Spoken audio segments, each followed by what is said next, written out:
नमस्कार मंडळी. आज केले पुरण आणि आजचं पुरण अगदी स्पेशल आहे कारण आज केलं पाकाचं पुरण आणि ते केलं माझ्या नणंदबाईंनी. तर नणंदबाई माझ्याकडे पाहुणे आले, त्यांना पाहुणचार म्हणून पुरणपोळी केली. तर त्यांनाच सांगितलं तुम्ही पाकाचं पुरण करतात, मी नेहमी आपलं नेहमीचंच करते, तर आज तुम्हीच करा. आणि तुम्ही बघताय पोळ्या अगदी बोट लावेल ना तिथं अगदी हात जाते, एवढ्या नरम मुलायम अशा पोळ्या होतात आणि हे पाकाचं पुरण चवीलाही छान लागतं. तर नेहमीप्रमाणे आपण डाळ घेतली 4 वाट्या, ती धुवून घेतली, धुतल्यावर पुरेसं पाणी घातलं आहे. त्यानंतर कुकरमध्ये 4 ते 5 शिट्ट्या काढायच्या. कुकरची वाफ गेली की बघा आपली डाळ मस्त शिजली. आता ही डाळ आपल्याला वाटून घ्यायची.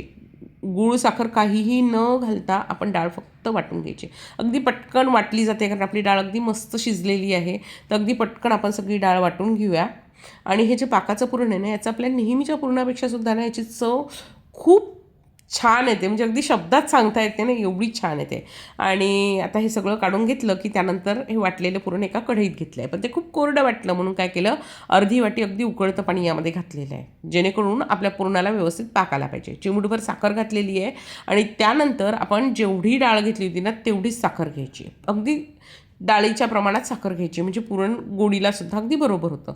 आता याला मात्र बघा, आता हे साखर आणि आपण टाकलेलं पाणी यामुळे मस्त हे पातळसर झालेलं दिसतं आहे. पण घाबरायचं काही कारण नाही, आपण शिजून त्याला अगदी मस्त घट्ट करणार आहे, कारण त्याला पाक आलं पाहिजे. पाकाचं पुरण म्हणतो आहे ना, म्हणजे आपल्याला त्याला छान पाक आला पाहिजे. बघा आता हे छान मस्त उकळतं, याला रटरट रटरट शिजू द्यायचं आहे.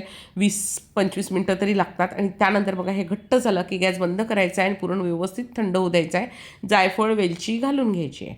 इथे आपण कणिक मळून घेतली, जशी आपण नेहमी कणिक मळतो पुरणासाठी, भरपूर तेल थोडंसं मीठ घालून आणि भरपूर अगदी तिला नरम करून घ्यायची. तिचा अगदी सुपर एवढा उंडा घ्यायचा आहे आणि त्यानंतर एक मोठा लाडू एवढा आपण मात्र पुरणाचा उंडा घ्यायचा आहे. अगदी अलगद हाताने आपण पुरणपोळी लाटायची, कारण ही पुरणपोळी जी आहे ना ती अतिशय मऊ होते. तर तुम्ही बघताय पुरण अगदी मस्त दिसतंय, परंतु पोळी कुठे फुटत नाही, कारण आपली जी कणिक आहे ना ती कणिक मळताना सुद्धा आपण व्यवस्थित काळजी घ्यायची. आता व्यवस्थित हे झालं की त्यानंतर तव्यावर आपण पोळी घालायची आहे आणि मस्त दोन्ही बाजूनी शेकायची आहे. पोळी इतकी नाजूक होते की अगदी हातसुद्धा लावता येत नाही, तर ते तव्यावरच आम्ही झेलतो, म्हणजे तव्यावरच उलटी करून घेतो.